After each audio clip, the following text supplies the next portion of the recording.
Okay, we're live. Congratulations. Tuwa tayo. Palakpak. Yay!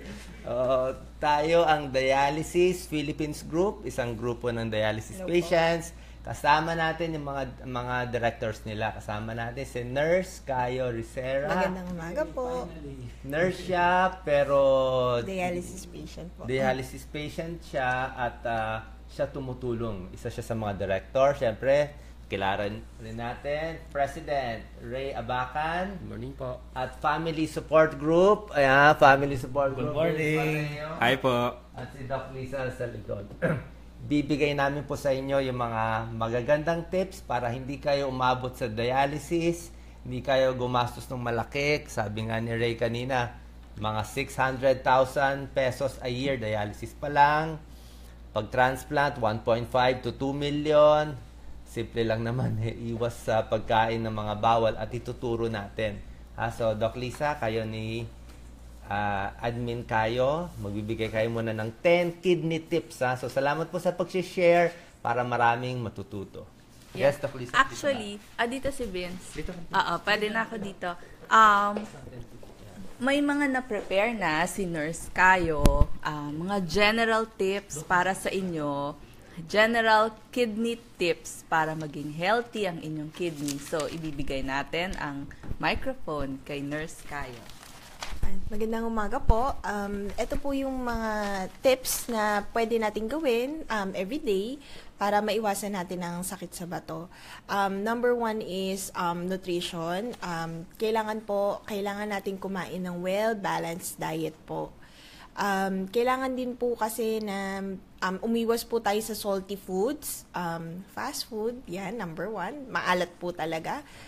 Nurse Cayo, para muna sa walang sakit yan, di ba? Opo. Yan, sa mga Opo. walang sakit. Tapos, drink plenty of water po. Kung maaari po, mga fresh produce po, mga fresh products po ang kakainin natin. Prutas, gulay, lutong bahay po. Maganda po sana kung magbaon na lang po tayo ng pagkain kaysa naman po lumabas tayo sa labas para kumain. Mas tipid pa. Malaki po talaga ang matitipid natin kung nagbabaon po tayo ng sarili nating pagkain. Ayan po. Next po, regular exercise po tayo. Kailangan po galaw-galaw po tuwing umaga kahit po konting stretching lang or maglalakad po tayo ng mga 15 to 30 minutes po palibot ng barangay natin. Hindi naman po natin kailangang magpunta ng gym or gumastos para mag-gym. Ang kailangan lang po ay active living po o madalas na paggalaw, bibili ng pandesal sa umaga o kaya naman ay magbabike po papuntang palengke kung mamamalengke po. Ganun po ang magandang ehersisyo na pwede po natin gawin na hindi tayo gumagastos ng malaki kasi mahirap po talaga ang maggastos ngayong mga panahon po na ngayon. Ngayon naman po kung hindi naman po natin maiiwasan at tayo po ay may diabetes na o kaya po ay may high blood na po tayo, kailangan po nating mag-take ng medication natin at kailangan po talagang mag-follow up po tayo sa doktor natin para ma-monitor natin ang lagay ng katawan natin. Lalo-lalo na po ang isang sanhi po ng pagkasira ng bato ay ang mataas na asukal po at ang high blood. Po. Yes, perfect. Yes, meron pa, admin kayo? Kailangan po nating iwasan talaga ang bisyo. Madalas na pag-inom po ng alak, paninigarilyo po, kailangan po nating iwasan yung talaga healthy living, kumbaga po. Okay, bigay natin muna. Tapos pwede ka naman mag-interject si Cayo. So, as a nurse, paano nangyari itong kwento mo na 'di ba? I mean, healthy ka dapat. Ano nangyari? Bakit tayo umabot sa dialysis? Kung makita niyo syempre, pag dialysis patient, bakit parang nagda-dark ang skin? Ay, opo. Totoo po parang yun. si Ray nagda-dark yung skin. Pero kung sobrang malusog, ayan, tayong dalawa, Vince, ha? Okay. So, anong nangyari? Bali po, ako po ay isang nurse and aminado naman ako na medyo pabaya ako sa sarili ko. Hindi ko na nararamdaman na ang sa pantahan po ng aking mga doktor at ang hinala po naming malaki ay nagsimula po ito sa UTI na napabayaan. UTI. Simpleng UTI lang? Kasi may UTI po, lalo na sa mga kababaihan po, Dok. Ano symptoms ng UTI mo? Yun nga po, Dok. Hindi po siya lumabas na sintomas sa akin. Kasi di po ba may mga UTI po, lalo na sa kababaihan, na hindi naglalabas ng Hindi masakit ang sintoma. puson. Hindi ka mahilig uminom ng tubig. Yun lang po. Hindi rin. So, Lifestyle. ano nangyari? Tumaas na yung creatinine? Bali po, bumagsak na po ang hemoglobin ko. Nasa 3.5 po ata nung nagsimula na ako mahilo. 3.5? Are you sure? Yes po. Lahat po sila nagtataka din. 3.5? Buti nakatayo ka pa. Oo, ang normal 14, sa babae 12. Si Ray nga nagse-celebrate 10. Pero ngayon mataas na yung hemoglobin mo. Nasa 8 na po. Pataas na siya ngayon. Pataas na! Ano ba yan? 8 daw. Happy siya. Ay, nako. Ikaw. Galing sa 6. Sa 6. Hindi tayo papayag, di ba? Bigyan nyo na kami isang like, isang check niyan. Pero mo, 8 lang ang hemoglobin ni Admin Kayo, pero tuloy-tuloy ang pagtulong. Believe talaga ako sa inyo. Kayo ang bayani. Makinig po kayo, 10 tips ha. Number 1, iwas talaga doon sa maalat. Pag maalat, tataas ang blood pressure nyo. Maraming salt sa pansit canton, noodles, bagoong, patis. Processed food, mga delata po. Yung mga delata, hindi mo halata yung alat. Opo. Kaya importante So po ngayon, na, bawal na kayo sa alat. Opo. Bawal na po talaga. So Naglilimit anong kami. short tip sa kanila na para mabawasan yung alat? Basta lata, iwasan. Basta lata, iwasan. Ay, Yun po ang ano namin. Yun ang madalas na Marami nangyayari hindi po. makakakain ng walang sausawan. Totoo po. Kasi nung una po talagang nagsisimula sausawan. ako, yun ang struggle ko talaga. Yung sausawan po. Ang payo po sa amin ng nutritionist po namin is mag-try po ng mga iba't ibang sangkap po. Tulad ng? Kalamansi, pwede po ang kinchay, celery po. Celery. Hindi nyo po napapansin pero medyo lumalasa yung alat niya. Pero hindi tataas ang kinchay, celery. Pag hinahalo siya sa pagkain, medyo sumasarap siya, tsaka bumabango. Okay, ang Doc Lisa, pagkain. cooking tips yan ha, cooking tips. Number 2, iwas sa protina. Ito hindi nila to alam. Sa mga high protein, yung karne, meat, 3 pirasong pork chop. At bakit ba, ang protina kasi daw, pag maraming protein, nahihirapan yung kidneys, na-overwork siya, napapagod siya, lalo na yung mga diet na high protein, di ba? So, Opo. ngayon, limited kayo sa protein. Opo, depende po sa timbang namin. Halimbawa po si Ray, mas mataas ng konti ang protina niya na dapat kainin kaysa po sa akin. Ako medyo Gano'ng kalaking hiwa ang pwede mo kainin sa karne? si Ray po siguro nasa 1 kalahating kahon ng posporo po. Ganun lang kaliit? Opo, madali siyang dayain kasi yung tapa style po na paghiwa ng karne. Akala nyo po marami na siya pero ang totoo manipis, konti lang Dinadaya siya. mo lang. Hindi Slices ba manghihina, talaga. kaya ba ng kababayan natin, hindi ba manghihina yung katawan nila ang konti ng karne? Hindi po kasi ibabawiin nyo naman po yun sa carbohydrates po. Katulad ng pagkain ng pampalit mo sa kanin. karne? Doon sa mga mahihilig sa karne? Ang sabi naman po kasi ng doktor sa amin, kung ano po talaga yung para sa timbang nyo na pagkain, hindi po kayo dapat nanghihina. So, yung okay. cause ng panghihina, may ibang dahilan yun aside sa pagkain po. So, sa mga wala pang sakit sa kidneys, pwede kayo kumain ng karne, di ba? Opo. Pero wag naman yung sobra-sobra. Pero kung tumataas na yung creatinine, di ba? Awat na O po. yung urinalysis nyo, may protina na, yung protein nyo, konti na lang. Opo, ha? opo. Yung sa meat, kasi napapagod yung kidneys natin. Kailangan ipahinga. Number 3, napakahalaga makontrol yung blood pressure. Diba? Tinuturo natin. Doc Lisa, pwede. Yan, blood pressure. 120/80. Babalik ta rin ko. Yes. So, anong blood pressure ba ang gusto ninyo for a kidney patient? Sige, balik ta rin. Kidney patient po kasi slightly mataas ng konti. Slightly mataas ng konti. Siguro po nandito po kami para po dito po banda ang ano namin, ang Sige, lapit natin kay Kayo. Ay, Yan. ito Sige. po yung sa systolic po at ito po yung ideal na diastolic po. Okay. Para po kasi hindi hindi po masira ang fistula namin. Ay, asan yung fistula? Ayun po lang. Kaka-dialysis ko lang kahapon. Pakita natin, So, close up. Ayan yung fistula. Makikita niyo po may mga tusok pa ng karayom. Isang tip din po na pagka magpapatusok po kayo sa mga nagdadialysis na po, ipapalipat-lipat po para hindi po siya kagad masira. Lumalaki po talaga siya kasi kailangan siyang tumibay para hindi siya madaling pumutok or hindi siya madaling masira. Kasi ito ang buhay ng isang importante. So talaga siya. nagbubukol-bukol siya. Yes po. Yung iba kasi gawa ng kalyo kasi kakatusok may kalyo na. So nagbabulge siya sa ibang lugar. Blood pressure din. Pagka tumataas na siya ng 200 to lumalaki talaga siyang ganyan. Namamaga. So anong blood pressure ang gusto ng pag may kidney problem na? Andito po sa 140, 140 po and then 80 po. Yun po ang ideal para hindi lang masira. Kasi pag dito na banda, Pag sumobra baba? oo, namamatay kasi siya eh. Nawawala.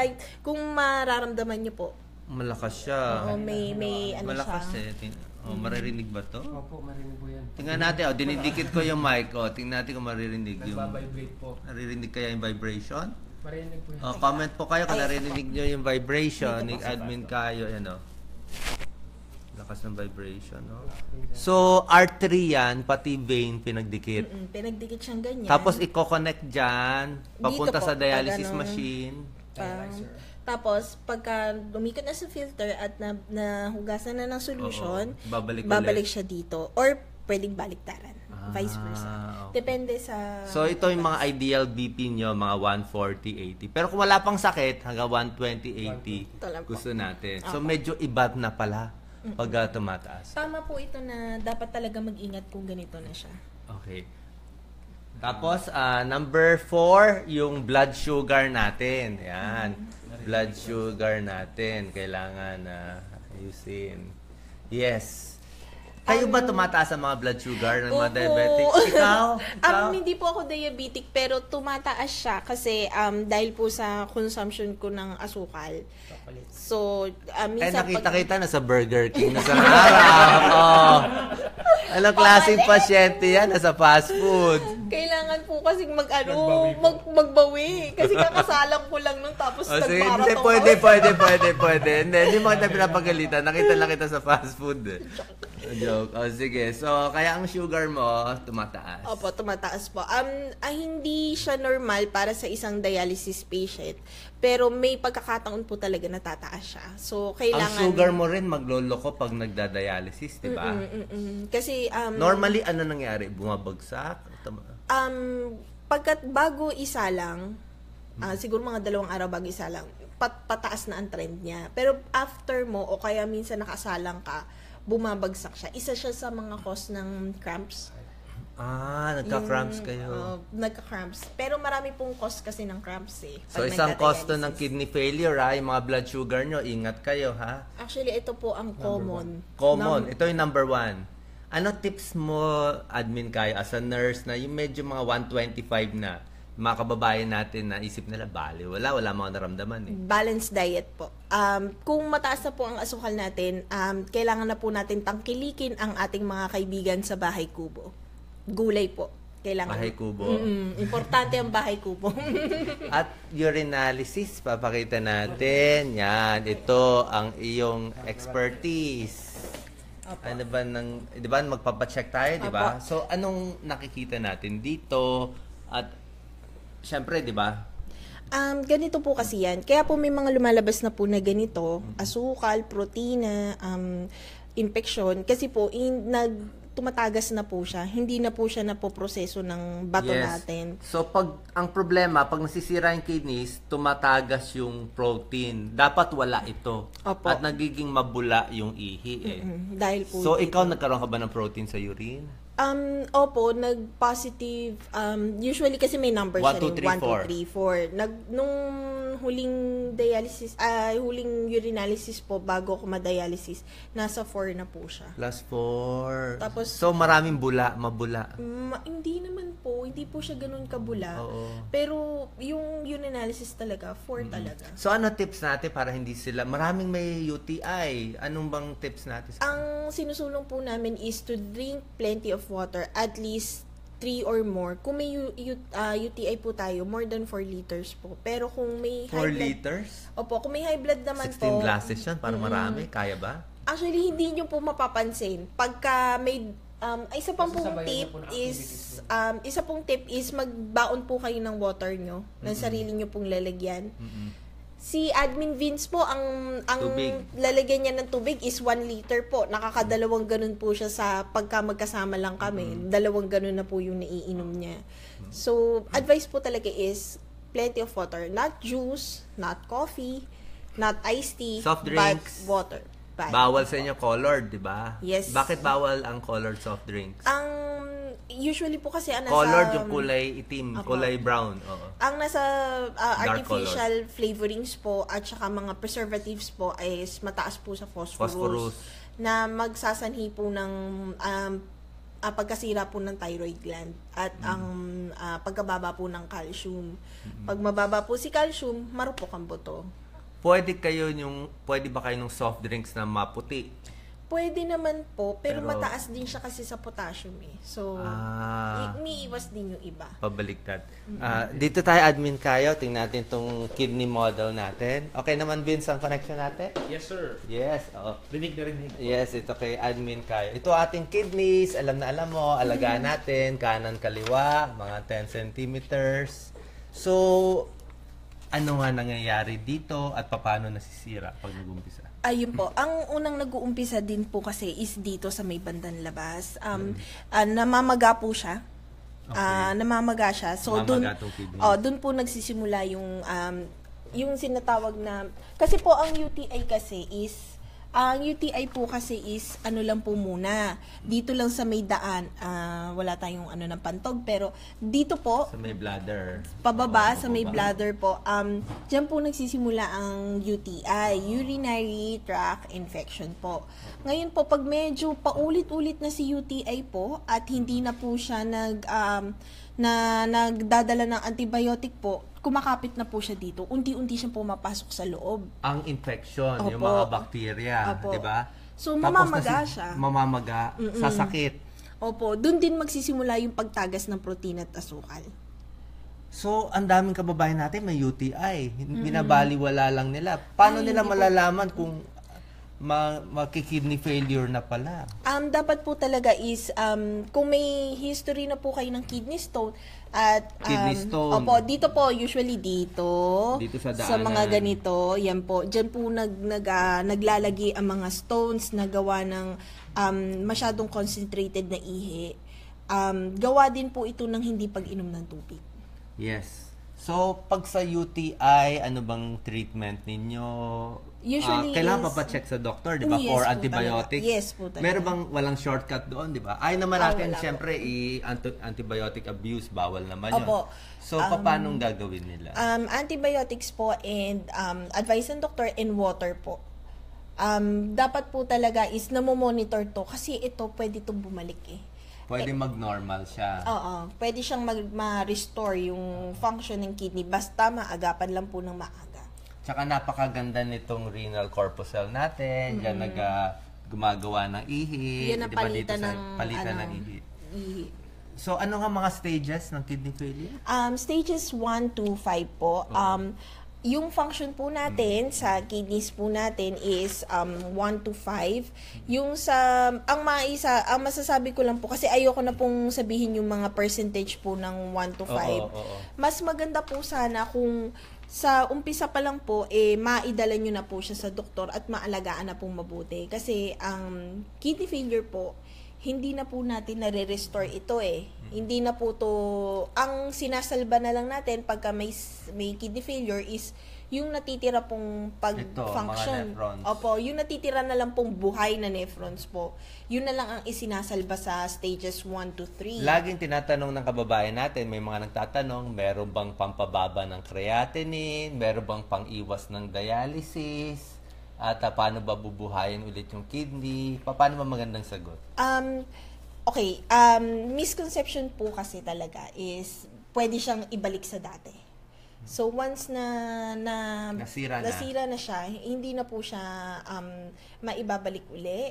Ang ano lang po is kung ano yung natira na gumagana, yun ang sinasalba. Yun ang kumbaga para maiwasan ng tuluyang masira lahat ng nephrons mo sa kidney. Tama sinasabi ni Admin Kayo, pero masakit sa... Oo nga po eh. Pero ang point lang talaga, kung may high blood kayo, nakakasira to, Opo. gamutin yung high blood, di ba? Tsaka yung diabetes nyo. Tsaka malay nyo, magmilagro, baka may ilang mabuhay doon na hindi pa naman patay na patay. Ay, apo. Diba? Regarding po sa diet is... Tsaka pag bumaba sa protein, pati yung creatinine, bababa naman konti. Apo. Po, nakukuha ko na po yung sinasabi niyo. Yes. Kasi may mga ibang cases po na mataas ang creatinine, para kang napagod, tas ayaw mo lang magtrabaho, ayaw mo lang ganun din si kidney. Oo nga. So, bibigyan natin siya ng chance na magpagaling muna. So, iiwas tayo sa mga pagkain na nakakasakit kay kidney. Kailangan natin uminom ng tubig para pagalingin muna si kidney. Ngayon po, hindi porkit gumaling na kayo, uulitin nyo na yung ginagawa nyo dati. Okay. So, dapat po, pagka naka-recover na po kayo sa ganito, lalo na kung stages 1 to 3, pakabait na po tayo. Sunod na kay doktor. Okay, dito naman tayo. Meron ako na-prepare sa ating mga sa laptop. Meron ako additional pictures on UTI. Okay tayo ngayon. Kompleto. Ay, nako. Dapat lagi nandito ating dialysis PH group. Ito, pakita natin. Nalang, i-adjust ko muna. Dito si Admin Kayo. Yan. Ito ang papaliwanag natin sa ating kababayan. Yes, Admin. Opo. UTI, paano tayo iiwas? Yan. Pwede mo ituro. Dito po kasi, ito ang ating pantog, di po ba? Kahit medyo short lang. Sige. Yan. Ayan. Dito po yung pantog natin. At dito po, mula dito hanggang dito sa taas, gumagapang ang infection po. Hanggang sa makarating siya sa Meron akong gumagapang na infection. Yan. Yan po. So, pag yung infection nasa baba pa lang ng pantog natin, ang sintomas ay Ito po. laging naiihi, masakit pag-ihi, at may white blood cells sa urine. Yes. Tapos, paano siya maakyat? Nurse Kai. Yun nga po, halimbawa po, hindi nyo na po muna to pinansin. Kumbaga parang baliwala lang yan, lang yan, dysmenorrhea lang yan. Yung infection po, unti-unti na siyang gagapang dito. Maakyat siya. Opo, unti-unti siyang gagapang. Kasi magsisimula yan dito, tapos gagapang siya dito, hanggang sa pader or wall ng pantog, hanggang sa makarating na po siya dito. Pag umakyat na, ito na sintomas, masakit ang tagiliran, lalagnatin, ito minsan na hospital pa to. Minsan po, ito pong tinatawag na pananakit ng balakang, parang ang karamihan po nung nakakausap ko parang pagod lang sila. Parang pagod lang ang feeling. Yung parang unat-unat lang silang ganun, tapos nawawala. Tapos babalik na naman, gaganon na naman. Yung pala, meron na palang problem. May problem na pala. Ito nga, pinapakita natin, umaakyat yung mga stages. So, yan mula sa baba, paakyat. So, wag natin papaabutin dito. Opo. Ha? Mas maganda Wag pala natin po. paakyatin yung mga kababaihan. Tsaka pag-wash, di ba? Paano ba yung tamang paghugas ng mga babae? Kailangan po talaga marunong tayong maghugas ng ating Puwerta. puwerta. Yan. Itong dalawang babae mag-explain. Yung dalawa. Yung mga boys, Lisa po ka. Paano maghugas? Makikinig lang kami. Tubig, gamit ang tubig, tsaka yung mild soap. Mild. Kung ano yung sabon nyo, pangligo sa katawan, yun na rin po ang gagamitin natin. Pag tayo ay nagbanyo, ang pagpunas ng tissue, simula sa harap hanggang palikod. Wag po yung palikod papunta sa harap. Meron ba nagkakamaling gano'n? Paano ba yung Yun tip kasi na- yung madali. Sige nga, hindi alam ng mga kababayan. Paano paggamit ng tissue? Bali po yung tissue po, kailangan po yung tissue din na gagamitin natin malinis. So, ang ginagawa ko po kasi is may sarili po akong baong tissue na laging may takip yon sa bag ko. Okay. So, pagka dati, alam ko naman na po na so from dito po sa likod, palabas. Pataas sa Opo, pataas. pataas po. Para- Huwag po pabaliktad. Huwag po pa ganun kasi mali po yun. So, yung dumi, kung may dumi, dapat sa likod lang. Apo. Hindi pupunta doon sa puwerta. Opo, palabas po. So, yun ang cause ng UTI. Common po. Yun po. Meron naman po iba is pagka si Mrs. po o si Mr. nagtalik, hindi po naghuhugas kagad after. So, kailangan po, dun din po, hygienic din po tayo sa Tapos, bawat ihi, ano ba? Pwedeng tubig lang and di ba? pwede naman po punas lang. Or Punas lang. kung medyo social si ate, wipes. May feminine wipes na po sa market. Yes. Para iwas tayo sa UTI. Ito Pero yung mga kung tips ano natin. po, lang po, tissue lang po. Okay, Tapos sa so, bahay na lang po maghugas. Yan, urinate before and after sex. Clothing, yung Doc Lisa, panty liner, iwas. Iwas sa panty liner kasi doon mag-iipon ng mga bakterya. Tapos, kung pwede, yung mga suot natin, medyo mahangin, pili tayo ng mga cotton para mabilis na Matuyo.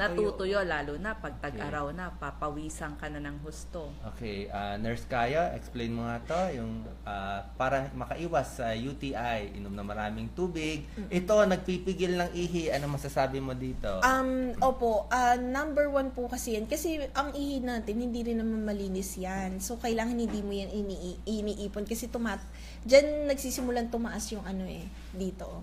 Tumataas siya. So, maakyat. pagka napupuno siya hanggang dito, tataas na siya yung infection hanggang dito. So, wag magpipigil masyado. Opo. Yan. Tapos ito yung tinuro natin, tamang pag-wipe, di ba? Opo.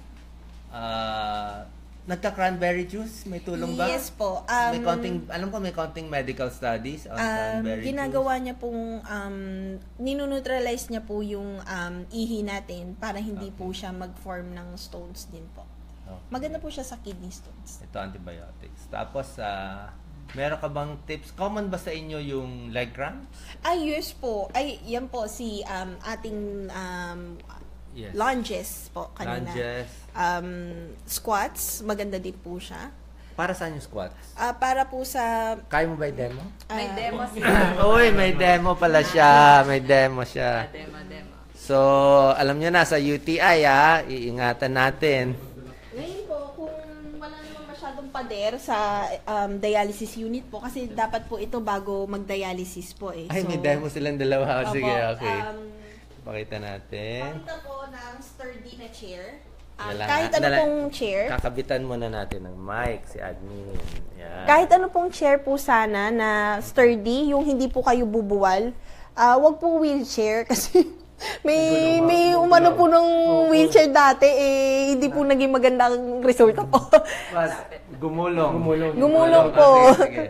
Paano So, natin? yung chair po dapat sturdy rin, yung matibay-tibay po, na kaya yung timbang nyo. Sige, Ray, pakita mo na ang iyong ganyan po. Yan. Ayan, dapat po ilapat mo. Yan, dapat po nakalapat po ang parehas na paa sa sahig po para po ang inyong ito po yung ganito po sa kabila, yung calf muscles po. Ito pong muscle dito ay maunat. Importante po kasi na inuunat natin siya kasi po sa dialysis, 4 na oras tayong nakaupo, walang galawan. So, ang nagka-cramps itong kaliwa, di ba? Kaya Opo. ito ang inuunat. opo. Pagka medyo mataas naman po ang hatak, umaabot po siya hanggang dito. Anong hatak? Hatak Yung na tubig tubig. po. Okay, tapos doon sa kabila. Opo, yan po. Mga 30 seconds and do it 10 sets po. Pero pwede rin to sa ordinary tao na nagka-cramps, Ay, di opo. ba? Oo. Bago po mag-exercise, mag-gym, mag-exercise, maganda Pero po may siya. dahilan bakit nagka-cramp. So, ipapaliwanag ni Nurse Kayo. Yes, kung bakit nagka-cramps. Oops, sorry. Ito tayo. So, pwedeng kulang din na pag-inom ng tubig. Kaya nagka-cramps. Opo, bali... pero yun nga sa dialysis, lakas ng hata. Pero pagka normal po na tao, ito po ang mga cause natin ng ng cramps po. Yes. So, kailangan, yung napapansin nyo po, Doc, common sa kanila is balanced nutrition po at saka fluid intake. Kailangan po talaga maingat tayo sa kinakain at madalas tayong uminom ng tubig. Yes. Ngayon, ito pinapakita natin. Pag-usapan natin ito, Admin Kayo, no? Lagi ko tinuturo sa kanila maganda yung pagkain may potassium para sa walang sakit sa kidneys. Pero pag may sakit na sa kidneys, tumataas ng creatinine, ano ba? Konti na lang ang potassium kailangan. Yes po. Yes Pabaliktad. po. Pabaliktad po. Pabaliktad tayo. Kami po ata ang pinaka-diet na pasyente po. Sa potassium. Sa alos lahat po. Pero sa nakikinig sa atin, kung wala pa kayong sakit sa kidneys, maganda yung may... Ay, maganda po ito. Oo, ayaw nyo bumaba. So, ituro natin muna siguro sa normal na tao, kakainin nyo muna yung pampataas ng potassium. Apa. Pero pag meron ng kidney failure, mataas ng creatinine, tumataas ng potassium nyo, hindi na lumalabas yung potassium, doon tayo kakain ng mga low in potassium. Unahin muna natin yung mga high in potassium foods. Yes, ito yung healthy sa maraming tao, pero medyo bawal sa inyo. Opo. Ito rin po pala, ang isdang tilapia po, maganda rin po siya sa mga taon. Yung hindi pa po wala pong kidney failure ha. Yung mga taong mahihina po ang buto. Kasi mataas siya sa calcium at phosphorus. Yes, favorite ko tilapia eh. Opo. Healthier than bacon, di ba? Yes. Healthier than... Masarap naman, Dok. Oo. Kung ayaw nyo, bigay nyo na lang sa amin. Ito yung mga high potassium foods na okay to sa ordinaryong tao, sa nag-exercise, laging pinapawisan, mainit sa Philippines. Pero sa mga may kidney problem, ito yung hindi po pwede. Yes. Oo. iwas. So, bakit nga tumataas ang potassium na may kidney problem? Hindi na po kasi napoproseso ng kidneys ang potassium po. Ang kasamaan po kasi sa kanya, pag masyadong mataas, kakapit po siya sa... Kasi, di ba, ang potassium po is ginagamit po ng muscles natin. Oo, okay. So, kung sobra po siya, ang heart po natin, nagkakaroon ng irregular heartbeat. Okay. Hanggang sa katagalan. Nagkaroon na ba kayo ng regular heartbeat before sa tumaas ng potassium? Ako po, yes po. Pero ang nararamdaman ko lang po is talagang minsan biglang mapapagulat ako kasi biglang gumaganon yung tibok ng puso ko. Tapos nung nagpa-laboratory po ako, mataas. Borderline pa nga lang Ilan? po 5.5? 5.8. 5.8, mataas. So, magandang potassium, mga 4 mga Opo. 4. Pag sobrang baba, 3.5, sobra baba, bibilis din, mga hospital. Napapawisan, nagtatay. Pag sobrang taas, malamang isang cause lang yung kidney problem eh. So, kayong may kidney problem sa mga nagda-dialysis, low potassium kayo. Opo. Ito yung mga okay sa inyo. Pakita nga natin. Opo. Yes. Ito ba mga pinipili nyo? Yes Admin po. Kayo? Bali, tamang sukat din. Kasi Ng may pagkain. sukat siya eh. Sige nga, para sa may kidney Opo. problem. Yung mansanas po na ganyan lang kalaki, yung kasya lang po sa kamay nyo. Yung maliliit na ngayon na lumalabas po sa Divisoria, sa Quiapo, yung malaki yun, di ba? Yes. yung Maliliit. kasya lang po sa ganito nyo, sa kamay nyo. Ang batayan po namin is yung stress ball po, no? Mga ganun lang po kalaki. Or kung ano po yung kasing laki po ng tennis ball, ganun po. Ang prutas. Mga ganun lang po Pag yung sumobra sizes. dami, tataas yung potassium ninyo. Yes po. Oo.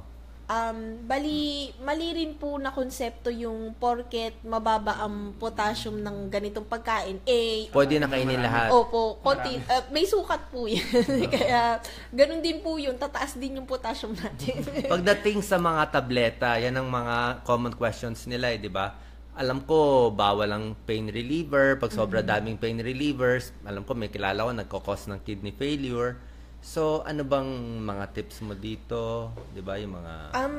Doon po sa mga healthy pa ang kidneys, pinaiiwasan po sa kanila dapat kung hindi naman po kailangan uminom ng pain reliever, yung may tinatawag silang non-steroidal po. NSAIDs, mga mefenamic acid, Opo. generic yun, ibuprofen. Opo. Oo. Pakonti-konti lang eh. If ever, isang araw, 2 araw. Kasi pang matagalan, napapagod din yung kidneys. Oo. sa inyo, bawal na rin yung kahit anong gamot, di ba? Basta-basta. Opo, bali po, ang gamot po namin po talaga, kinukonsulta po namin muna sa doktor Always talaga. consult with the doctor. Opo, bago kami mag-take. Kahit nga po yung mga, food supplement, no? Oo. Yung food supplement po is kinokonsult namin po Sa vitamins, let's say may kidney problem na sa mga nagda-dialyze, parang pwede rin mag-vitamins. Ang madalas po sa amin na ibigay is yung